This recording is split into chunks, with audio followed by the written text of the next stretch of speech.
Saya Purwito, lahir di Jembrana. Buyut saya memang sudah di Jembrana, Bali.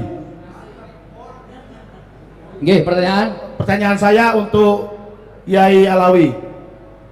Melihat kejadian pemalsuan makam-makam palsu yang ada di bumi Nusantara oleh klan Ba'alawi, apakah ada di belahan dunia ini gara-gara pemalsuan makam, klan tersebut menguasai suatu negara? Kalau ada, mohon dijelaskan agar di sini ada pencerahan. Kita sudah tahu sebenarnya pemalsuan makam-makam itu adalah ujung-ujungnya untuk mengumpulkan duit. Yang kedua, sejak saya kecil tidak ada di Bali ini namanya Wali Pitu. Saya ingin tanya di kalangan sini, siapakah penemu Wali Pitu yang pertama kali di Bali ini? Saya orang Jembrana, lahir tahun 1975. Rumah saya di Gilimanuk, Banjar Arum Barat. Silakan. Matur suwun, wallahul muwaffiq ila aqwamit thoriq. Wassalamualaikum warahmatullahi wabarakatuh.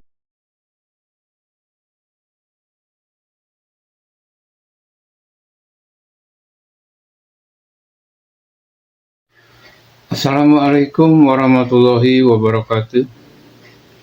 Bismillahirrahmanirrahim. Alhamdulillahirabbil alamin. Amma ba'd. Sahabat konsep kehidupan channel di mana saja berada, berjumpa kembali dan sehat walafiat. Juga mudah-mudahan selalu dalam lindungan Allah Subhanahu wa taala. Amin ya rabbal alamin. Sahabat konsep kehidupan channel di mana saja berada, pada kesempatan ini saya akan menyampaikan satu video dan informasi ini ya, dimana video ini adalah cuplikan dari pelaksanaan kegiatan kegiatan seminar polemik nasab Ba'alawi di Nusa Dua Bali. Cuplikan ini sangat menarik sekali sebab ini adalah sebuah pertanyaan yang datang dari asli orang Bali beragama Islam dan menanyakan tentang permasalahan kuburan palsu dan apa akibatnya, juga tentang yang kedua tentang ditemukannya Wali Pitu ya. Sedangkan orang Bali bingung kapan dan di mana ditemukannya atau Wali Pitu itu ya. Baik sahabat, sangat menarik sekali ya. Jadi apa bahayanya kuburan-kuburan palsu itu dibuat di Indonesia ini oleh para Ba'alawi, dan apa akibatnya bagi kelangsungan hidup manusia nantinya gitu. Nah, seperti itulah pertanyaan. Jadi sangat menarik sekali ya. Ini akan menjadikan satu menambah wawasan buat kita semua, bahwa kita selama ini hanya mendengar, kadang-kadang tidak menghiraukan apa akibatnya kuburan-kuburan palsu ini. Apa untuk mencari duit? Ya memang di samping mencari duit, jadi ada tujuan yang tertentu yang lebih signifikan lagi ya. Kalau dasarnya ya di awalnya ya uang didapat ya. Jadi para penjara itu akan berinfak dan infak itu akan dikumpulkan, jadi miliaran uangnya, luar biasa. Jarahnya dianjurkan dalam setiap pengajian, ayo didorong jarah ya. Nah begitulah fenomena yang terjadi ya. Sahabat baiklah, mudah-mudahan ini akan menambah satu wawasan bagi kita dan bermanfaat bagi kehidupan kita nanti ya. Dan mudah-mudahan Nahdlatul Ulama Islam tetap jaya di negara kesatuan Republik Indonesia ini. Yuk kita sing-singkan dengan baju, kita lawan segala perusak dan perongrongnya. Semoga bermanfaat dan selamat mengikuti. Saya Purwito, lahir di Jembrana. Buyut saya memang sudah di Jembrana, Bali. Oke, pertanyaan? Pertanyaan saya untuk Yai Alawi. Melihat kejadian pemalsuan makam-makam palsu yang ada di bumi Nusantara oleh klan Ba'alawi, Apakah ada di belahan dunia ini gara-gara pemalsuan makam klan tersebut menguasai suatu negara? Kalau ada mohon dijelaskan agar di sini ada pencerahan. Kita sudah tahu sebenarnya pemalsuan makam-makam itu adalah ujung-ujungnya untuk mengumpulkan duit. Yang kedua, sejak saya kecil tidak ada di Bali ini namanya Wali Pitu. Saya ingin tanya di kalangan sini, siapakah penemu Wali Pitu yang pertama kali di Bali ini? Saya orang Jembrana, lahir tahun 1975. Rumah saya di Gilimanuk, Banjar Arum Barat. Silakan. Matur suwun, wallahul muwaffiq ila aqwamit thoriq. Wassalamualaikum warahmatullahi wabarakatuh. Baik. Terima kasih buat pertanyaannya dari saudara kita Pak Saiful. Yang ditanyakan ini sebetulnya sebuah jawaban yang sangat sensitif dan seksi. Iya, ini sudah masuk dalam tataran politik intelijen. Ya kita jawab saja lah, kita share ya sedikit-sedikit. Pertama, sebelum saya jawab, saya ingin menghaturkan terima kasih banyak kepada saudara-saudara saya yang berada di Bali, wabil khusus para saudara saya yang beragama Hindu, wabil khusus pada anak agung. Kami sebagai minoritas di Pulau Bali sudah dirangkul, banyak dibantu dalam berbagai hal, sudah barang tentu ini adalah cerminan asli putra-putri Nusantara. Adapun tentang yang ditanyakan tadi, saya ingin kembali menyitir sebuah hadis sahih dari Nabi Muhammad SAW. Man tasabaha bi qaumin fahuwa minhum. Semua insya Allah hafal hadis ini. Tapi hadis ini bukan hadis biasa. Hadis ini adalah hadis yang luar biasa dan penjelasannya begitu dalam. Dikatakan man tasyabaha, barang siapa yang menyerupai, maksudnya barang siapa yang memiliki tasyabuh, memiliki sifat-sifat, perilaku, karakter sebuah kaum, sebuah kelompok, fahuwa, kalimatnya fahuwa, berarti kalimatul muqayyad, diikat oleh Nabi, pasti kata Nabi dia termasuk bagian itu. Tahun 2009 sampai tahun 2015 yang kita temukan data bahwa di tanah Filistin atau Palestina yang kita sebut sekarang dengan negara Palestina terdapat pembangunan makam-makam palsu sejumlah 5.000 makam. Dari tahun 2009 sampai tahun 2015 yang baru ketahuan dan bisa dibongkar baru 500 makam dan makam-makamnya kosong semua. Sekarang kita bandingkan dengan yang terjadi di Indonesia. Kalau kita mengacu kepada hadis ini, artinya ada kesamaan gerakan, ada kesamaan pola. Man tasabah bi kaumin. Jadi kita artikan siapa saja, kita ringkas saja hadis ini. Siapa saja yang berperilaku, yang memiliki sifat, karakter bi kaumin, kita artikan sama dengan bangsa Zionis Israel, maka dia sudah termasuk bagian itu. Ini kan indikasi yang luar biasa dari Kanjeng Nabi. Karena Kanjeng Nabi kan tidak mungkin sekarang salah untuk menyampaikan sesuatu. Beliau ini yang disampaikan semuanya adalah wahyunya ilahi. Jadi pasti yang disampaikan oleh Kanjeng Nabi adalah sebuah kebenaran. Tinggal bagaimana caranya kita sekarang memahami setiap sabda-sabda Nabi ini. Jadi ada kesamaan pola gerakan antara pemalsuan makam-makam palsu sekarang di Palestina yang dilakukan oleh Zionis Israel dengan pemalsuan makam-makam yang terjadi di bumi Nusantara oleh kelompok Ba'lawi. Ada sama, apa yang samanya? Pemalsuan makam. Satu. Kedua, saya belum mendapatkan data yang sahih, yang teruji di antara semua negara yang melakukan pemalsuan makam ini hanya terjadi di 2 negara saja. 1 di Palestina, 2 di Indonesia. Sehingga apabila ada selentingan suara-suara dari masyarakat yang mengatakan mungkin, katanya begitu, mungkin Ba'lawi ini adalah agen-agennya Zionis, ya jangan disalahkan juga.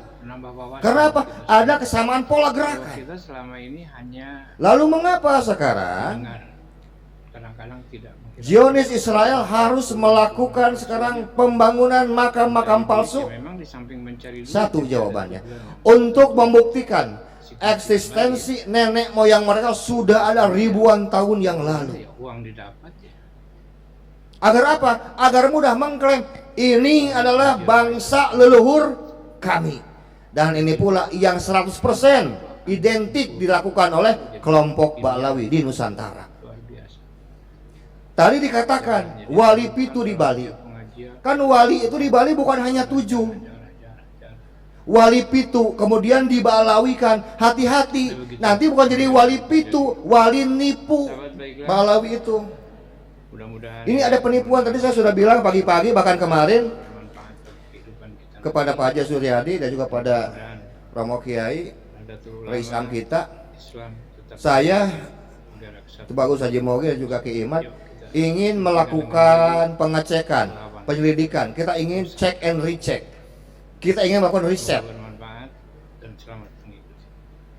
bahwa kita perlu rekonstruksi sejarah kembali, terutama makam-makam para ulama, para wali dan tokoh-tokoh yang dihormati di tempat masing-masing, agar tidak dipalsukan. Konsep kehidupan channel di Pada masa sekarang ini kan sudah kerepotan, Pak, karena mereka dananya begitu besar, kan tidak mungkin sekarang lalu dalam dengan ribuan makam yang dibangun tidak pakai biaya. Pasti ada dong yang membiayai, kan begitu. konsep kehidupan channel. Ya siapa lagi kalau orang-orang yang tidak bermaksud untuk menghancurkan kebudayaan sebuah bangsa, menghilangkan leluhur asli sebuah bangsa. Apakah kita tahu bahwa sekarang di Israel untuk menghilangkan makam-makam leluhur orang-orang Palestina zaman dulu itu dengan dibangun dengan jalan tol, jalan raya, dibangun gedung, mall. Dan Nanti orang bilang, dulu kakek kamu, buyut kamu makamnya di situ tuh, di bawah mall. Terus kata cucunya, makamnya mana sekarang?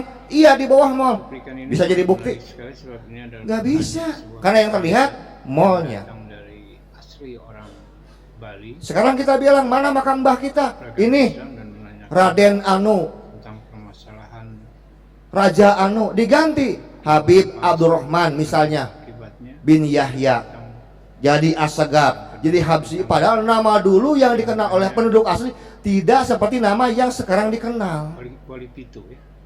Nah, ini perlu ada rekonstruksi kembali sejarah, rekonstruksi sekarang makam-makam ulama. Ditemukannya Dan yang kita ingin dilakukan pertama di Bali. Kenapa di Bali?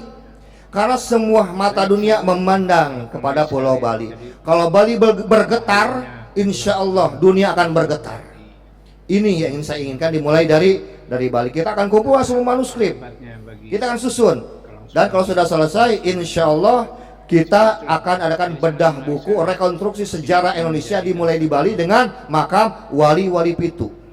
wawasan, menambah wawasan buat kita semua bahwa kita Jadi kalau wali pitu sekarang yang saya anggap itu hanya wali limo atau wali panca 5. tidak menghiraukan apa akibat Padahal lebih dari 7. Yang 2 ini kan baru-baru ini samping mencari dibalawikan. tujuan yang Kemudian yang lain dibalawikan. signifikan lagi ya. Nanti jangan-jangan juga ketua kita Pak Haji Suryadi jangan dulu meninggal, kalau saya minta Pak, nanti Bapak dibalawikan. Iya.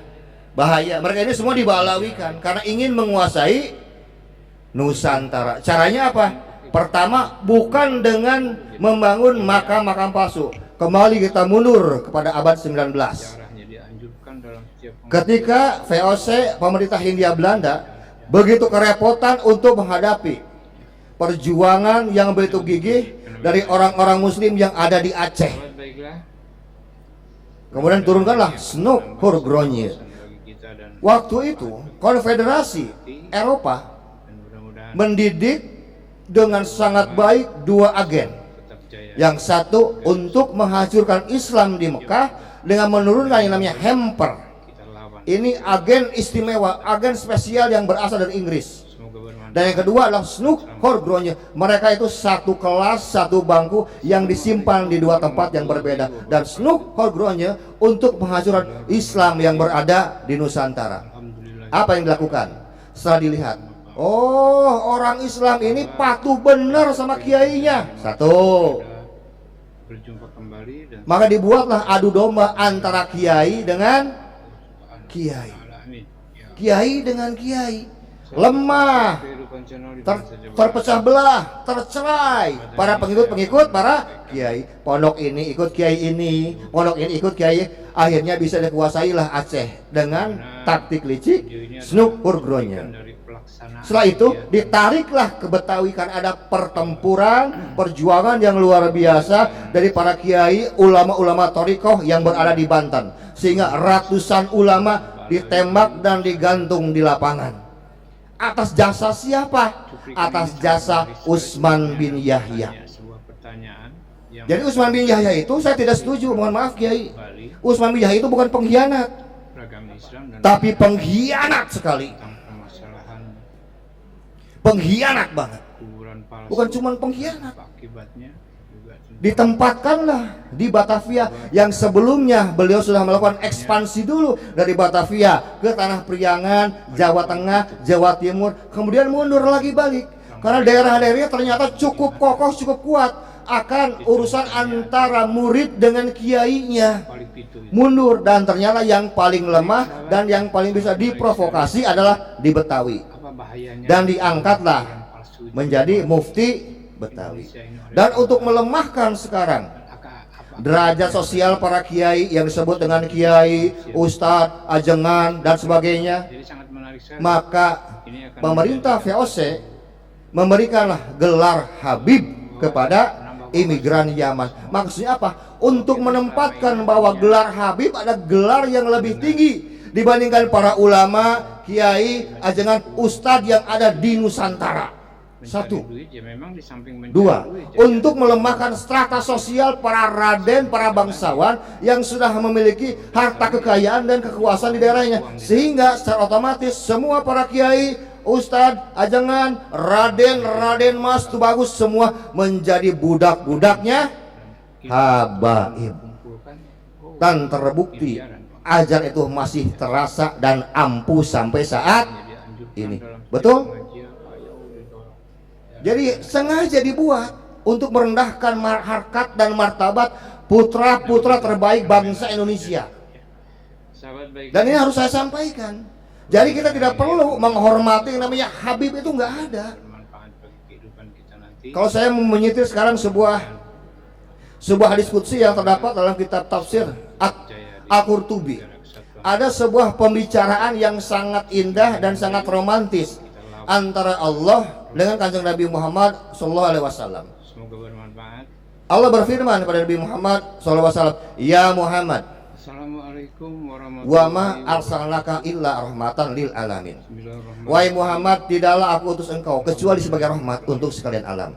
Wa qala Nabiyyu sallallahu alaihi wasallam, Ya Rabbi, wahai Tuhanku, fantahlaqas samawati wa adin minni, engkau telah menciptakan langit dan bumi untukku. Wana min hada, lalu aku untuk siapa? Kata Nabi Muhammad. Faqala ta'ala, kemudian Allah kembali berfirman kepada Nabi Muhammad, Ya Muhammad, anta waliyan habibi, engkau adalah kekasihnya dari kekasih-kekasihku. Ini adalah cuplikan dari pelaksanaan kegiatan. Kemudian Nabi Muhammad kembali berfirman, Ya Rabb, fa inni minka Seminar fa anta man hada. Tuhanku, aku ini khusus untuk dirimu, lalu engkau untuk siapa? Cuplikan ini sangat menarik. Kemudian Allah kembali berfirman, Tanya sebuah pertanyaan. Fa ana Dari man yusholli alaika ya Muhammad walau sita ja'altu amron jami'an ilaika. Wahai Muhammad, aku hanya dikhususkan untuk orang-orang yang bersolawat kepadamu. Andaikan mau, akan aku berikan urusan orang-orang yang bersolawat, engkau aja yang urus. Kata Allah. Kemudian Nabi Muhammad menjawab, Ya Rabbi, la fanta arhamu bimini. Jangan begitu Tuhanku, sesungguhnya engkaulah yang lebih penyayang kepada umatku dibandingkan diriku. Fa ini abduka do'if, sesungguhnya aku hamba yang do'if. Yang menarik ada kalimat fa anta waliyun habibi, engkau adalah kekasihnya kekasihku. Dalam sejarah, dalam riwayat yang pernah saya baca sampai saat ini, saya belum pernah menemukan Allah menyematkan gelar Habib kepada semua nabi dan rasulnya yang kalau kita total 124.315 orang. Tidak pernah mengatakan Habib. kepada siapapun, Nabi Rasul, kecuali kepada kanjeng Nabi Muhammad Sallallahu Alaihi Wasallam. Sekarang zuriyah palsu berani mencangkok nama Al Habib yang Allah berikan kepada Nabi Muhammad dan disematkan di depan nama mereka. Apa nggak kurang ajar yang begini? Dan kita masih nggak ngeh juga, masih saja cium tangan mereka bolak-balik. Nah, ini kesal. Dikumpulkan, oh jadi miliaran. Ya? Apa nggak kurang ajar orang begini? Jarahnya dianjurkan dalam setiap pengajian. Ayo. Dan kita nggak sadar dengan konser-konser selawat yang mereka lakukan, membaca rotib, membaca maulid yang Nabi, sehingga kita tanpa sadar meninggalkan wiridan yang pernah diajarkan waktu di pondok pesantren, meninggalkan hijib yang diajarkan oleh guru-guru kita. Betul nggak? Dan masih ada yang kekeh, padahal saya khawatir terdapat aji gendam di dalamnya. Buktinya apa? Masih banyak orang yang masih mau baca ratiban, maulid atos dan sebagainya, menghargai mereka di atas menghargai guru-guru kita yang telah mengajarkan sepanjang hidup mereka, sekuat mereka menyampaikan ilmu agama pada kita, dan mereka ditempatkan di bawah kita. Inilah penyematan gelar Habib itu sangat jahat dan berbahaya. Kalau mau ya jangan panggil Habib, panggilnya apa tuh ya? Khobab gitu. Ya penipu gitu. Ya bagaimana kita bisa mencintai mereka? Wong mereka sudah banyak tipunya. Yang ditipu siapa? Yang paling banyak korban siapa? Warga Nahdlatul Ulama. Kegiatan Sudah kewajiban kita untuk menjaga warisan ini, warisan para wali songo.